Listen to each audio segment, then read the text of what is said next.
not the shadow he left behind.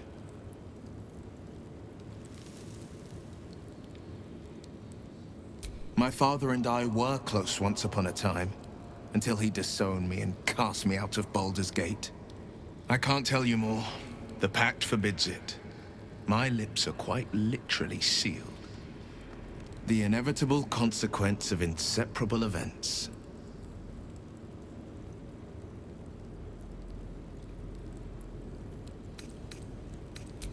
I'm all for it.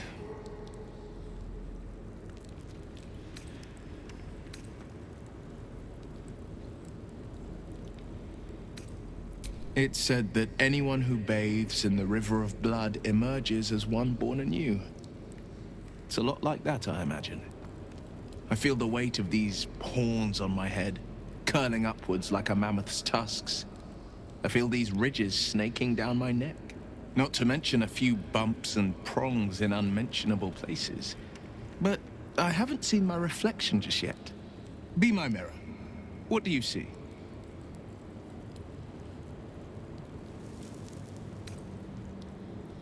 Then, I'll fight ever harder, be ever stronger, till my deeds eclipse my appearance. The people will see a curiosity, maybe even a beast hungry for their souls. But I will slay their monsters, keep them safe, and one day they will see the Blade of Frontiers again.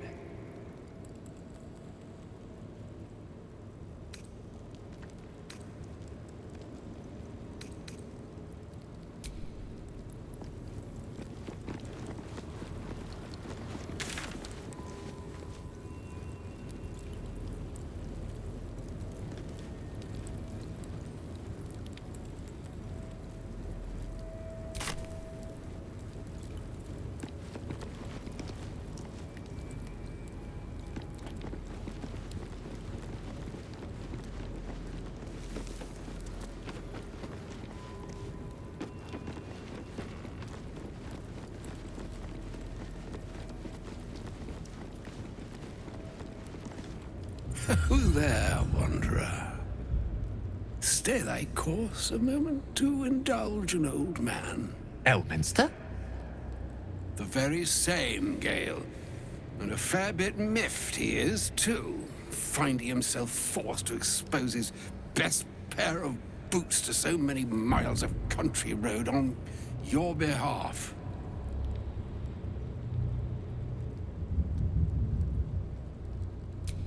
Endure an hour's worth of exposition to my presence, and you may well come to consider a different sort of honorific with which to chronicle the occasion. But until then, your sentiment is well received. Yes. Be that as it may, you said you came all this way on my behalf, did you not? For what purpose? I was bid to spare neither time nor my own self to find you. She sent me, Gale. You know of whom I speak. But why? Out with it, Elminster. Please. Young man, has your sojourn away from Waterdeep washed away your decorum as well as your patience? Nigh a 10-day I've gone without honest fare, worthy of the name. Drank naught but what the sky entitled my thirst. Why, some bread, cheese, and a cup of wine would appear unto me a feast. Surely you won't begrudge me a mite of rest and repast before I get out with it?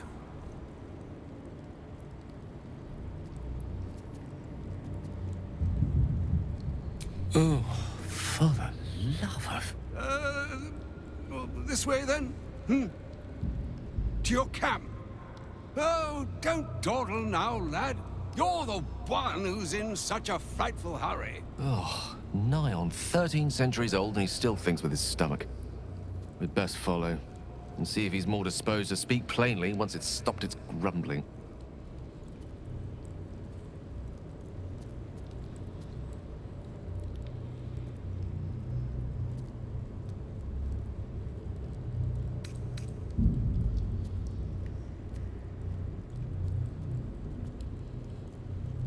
Wise choice. Better to indulge your curiosity than Elminster's appetite.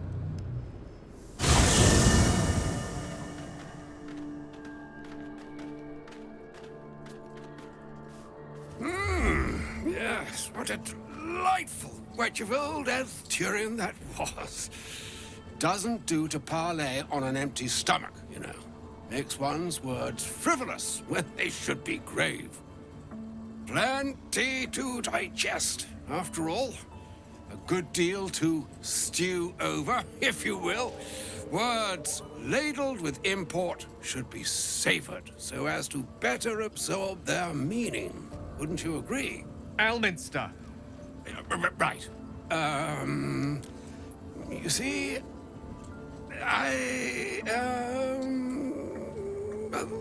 that is to say, Gale, my boy, I've come to address a most pressing matter. I'll speak as plainly as I can, forswearing the accustomed frills that decorate my speech. I'm here on behalf of Mystra. The message and the charge I bring you are hers.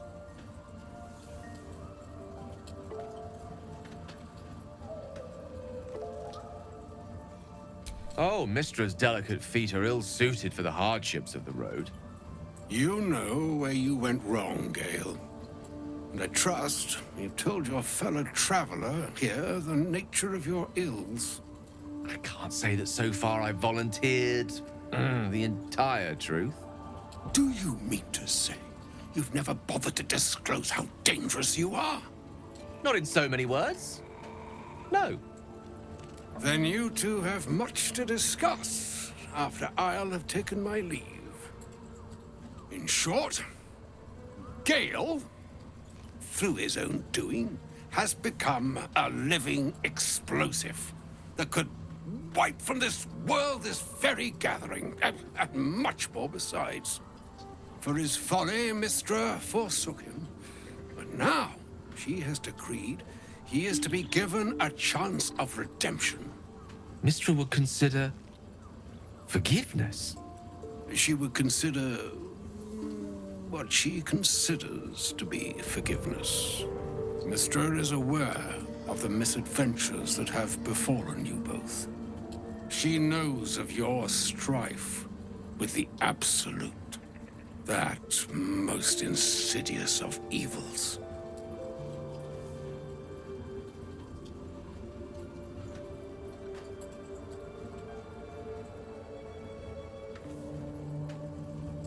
The very purpose of my presence, in a roundabout sort of way. You must know that the Absolute is more dangerous than you can possibly conceive. It threatens all who live, even those who are undying. It threatens the gods, the weave, the very fabric of the universe itself. That is why I have come here to charge you, Gale, with its destruction. It is Mistra's belief that only you can.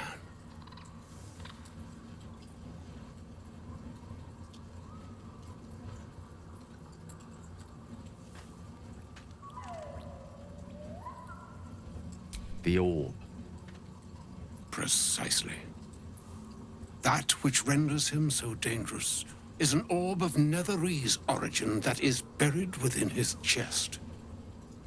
And that, Gale, is how we arrive at the heart of my directive. Mystra has granted me the power to stop the clock, as it were, on the orb's rush to overpower you. Instead, you will be able to unleash its lethal combustion at will. Interesting. This could be help or hindrance. We shall have to see. You must find the heart of the Absolute, whatever that may be, and use yourself as the catalyst that will burn it from this world.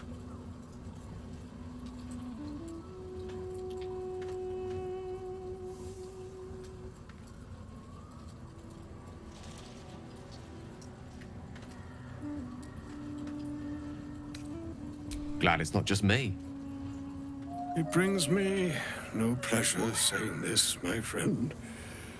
But such is Mystra's will. Yours must be the sacrifice that will undo the absolute. And for your sacrifice, you will be redeemed. Such is Mystra's promise. With that, I've said my sorry piece, and need only bestow unto thee the charm I was bid.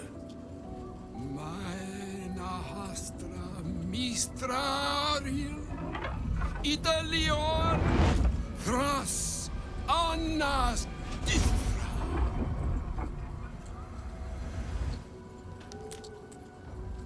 It is done. Both charge and charm have been committed into your care. To you, I commit into care Gale himself. I count on you to shepherd him well on this strangest of journeys.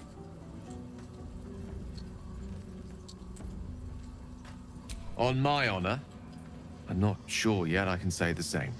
Like moons make swell and wane the nescient seas, so too the skies-struven gods ordain the tidal fates of mortal days. And yet, an ocean born in lonely hours, come ebb, come flow, come all that is beyond the breadth of our dominion. Be a moon unto yourself. Even the waves of fate can break upon the shores of will. Farewell, my friend. Farewell, Elminster. I'm glad she chose you.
Audience with Elminster is never less than memorable.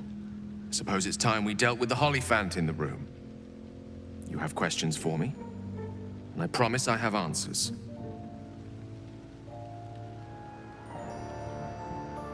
Ah. Well, that's a rather long and complicated story. I'm what one might call a wizard prodigy. Who from an early age could not only control the weave, but compose it, much like a musician or a poet. Such was my skill that it earned me the attention of the mother of magic herself, the Lady of Mysteries, the goddess Mystra. She revealed herself to me and she became my teacher. In time, she became my muse. And later, even my lover.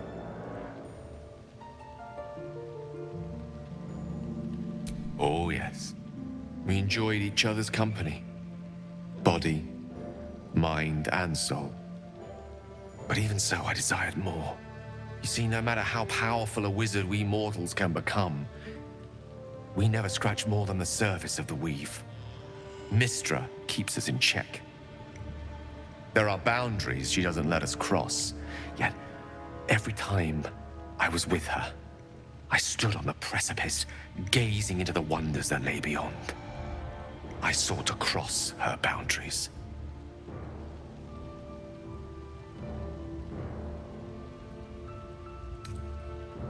Quite. I tried to convince her. I pouted. I pleaded. Swore my ambition was only to serve her better. She only smiled and told me to be contented. But inconceivable as it seems to me now, I shared a bed with a goddess, and yet I wasn't satisfied. So I sought to prove myself worthy to her instead. We come now to the crux of my folly. Shall I share the story behind it, or would you rather head straight to its sordid finale?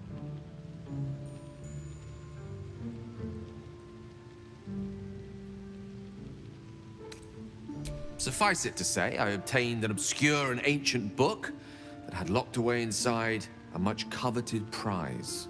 It was a fragment of primal weave locked out of time, locked away from Mystra herself. What if, I thought, what if, after all this time, I could return this lost part of herself to the goddess? I was certain that this deed of raw power, draped in romance, would convince Mystra to take me by the hand and welcome me into her hitherto forbidden domains. I was mistaken. I obtained the fabled book and took it into my study. As for what happened next... Here. Place your hand over my heart. Let me show you.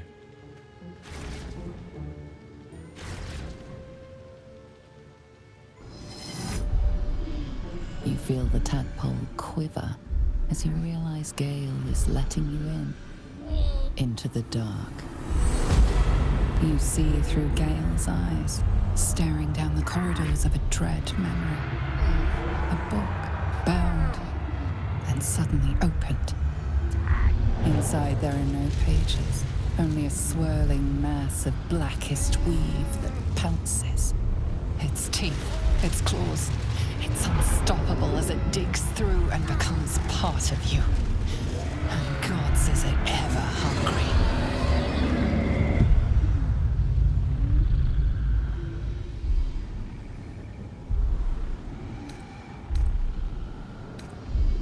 Thankfully, the moment I absorbed the fragment wasn't enough to kill me outright. It was only the beginning.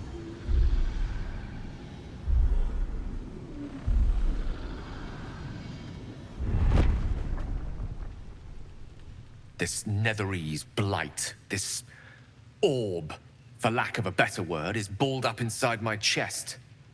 And it needs to be fed. As long as I absorb traces of the weave from potent enough sources, it remains quiet. Were it ever to fully destabilize, however.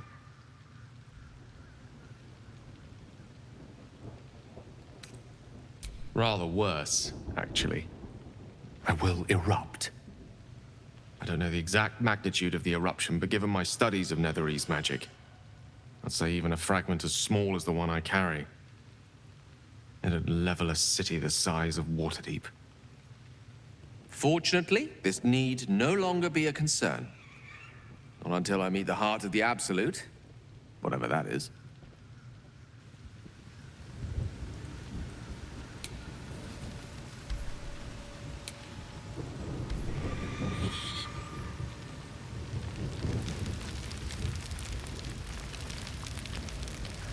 Courage, Gale. Thank you. Any particular reason? Between the orb and the bug, you've got more than your fair share of unwelcome passengers. What can I say? Mother always taught me to be a gracious host.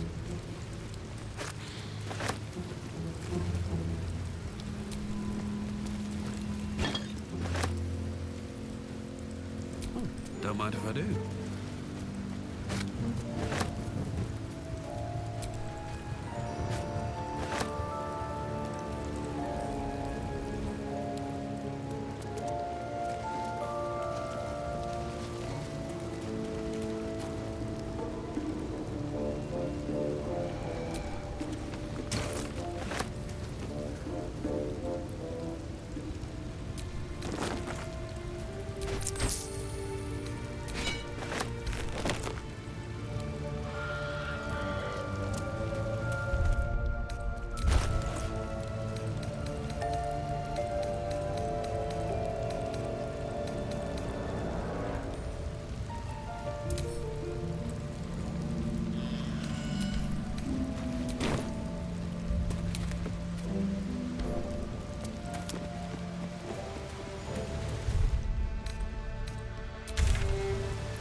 Something tore right through these people.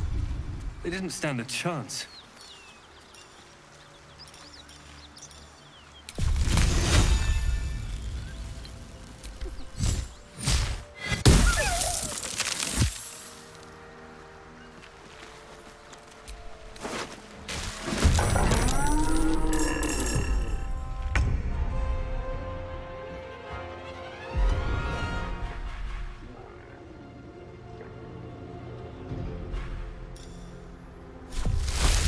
Strike with precision.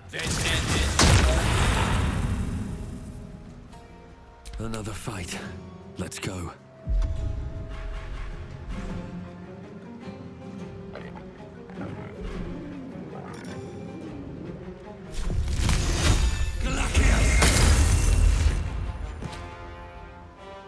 Battle favors the fearless.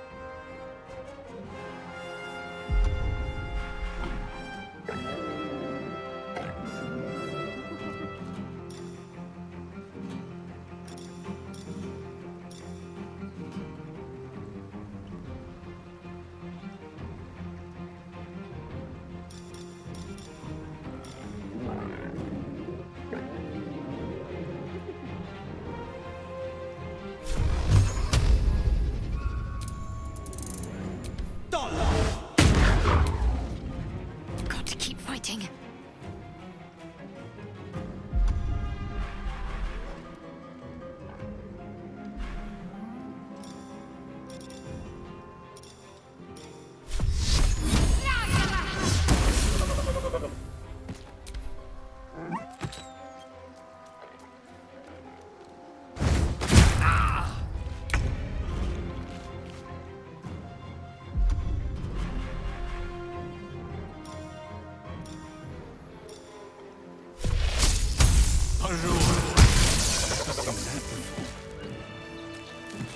Gnolls, and I doubt we've seen the last of them. Best to move before the blood draws more of them.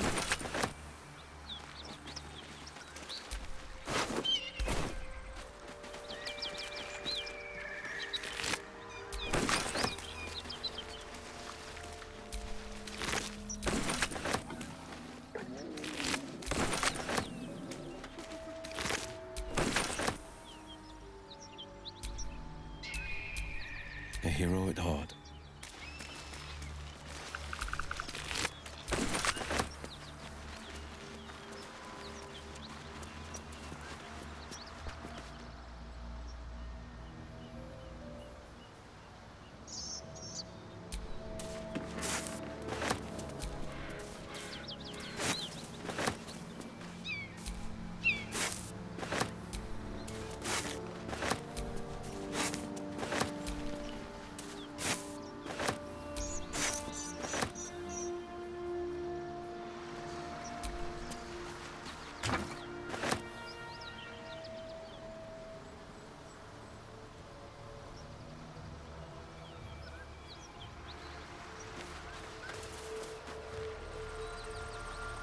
Just a peek.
there for the taking.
That's the symbol of the Absolute, marked in blood.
Hear that?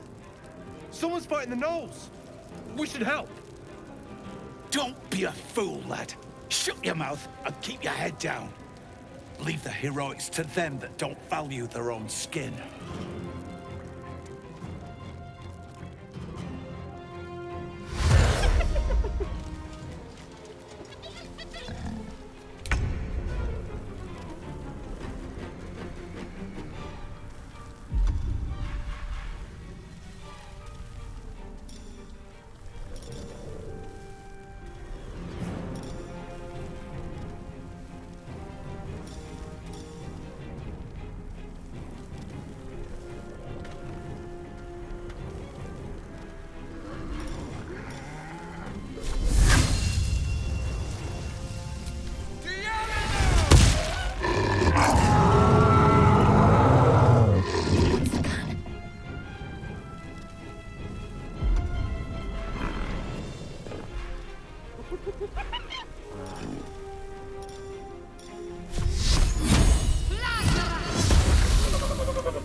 Maker's path.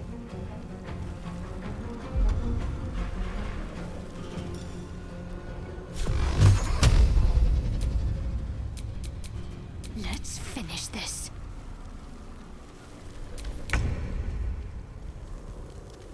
Certainly.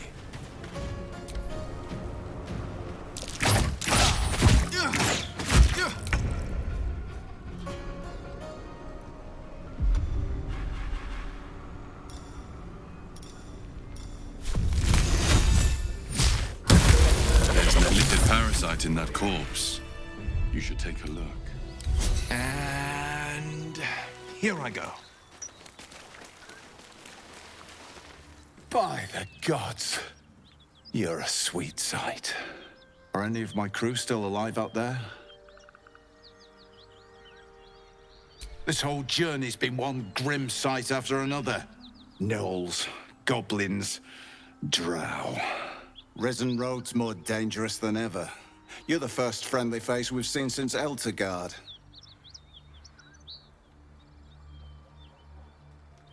We're bound for Baldur's Gate. Got some cargo to deliver. But we've a stop to make along the way. Joaquin's Rest. It's just up the road. I'd be enjoying a mug of ale right now if those beasts hadn't jumped us. Listen, you look like you know how to handle yourself. You should meet my associates. We've got our own drinking spot by the tavern. Invitation only. Tell the fellow on the door, Little Serpent, Long Shadow. He'll take good care of you. Rugen! It's fine. We'd be dead if they hadn't shown up. A little hospitality won't do any harm.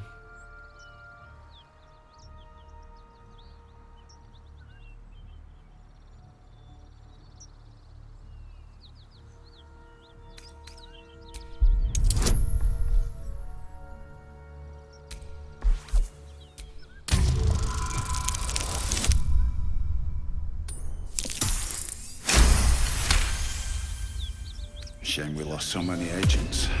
But the chest is all that matters. Zaris would have our hides if we lost it. Aye, the whole reason we're in this mess.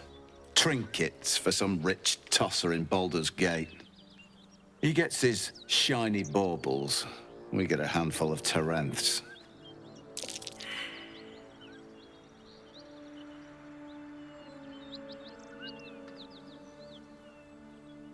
Rich men place more value on wine and fine clothes than on the lives of folks like me. It's a pretty bit of frippery that'll sit on a mantle gathering dust. But the pay for delivering it makes the risk worthwhile.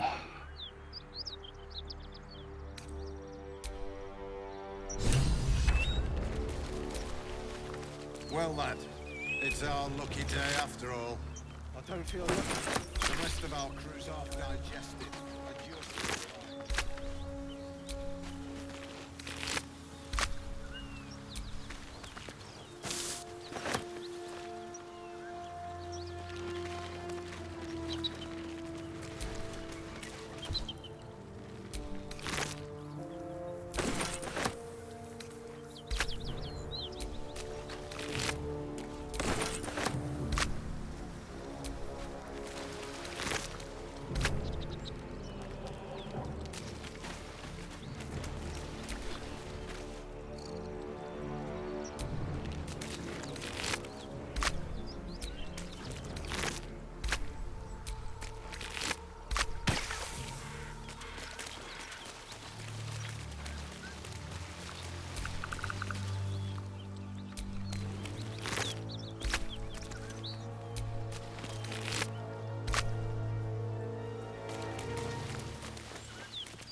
I'll be glad when we're out of this bloody cave.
I'll see what I can do.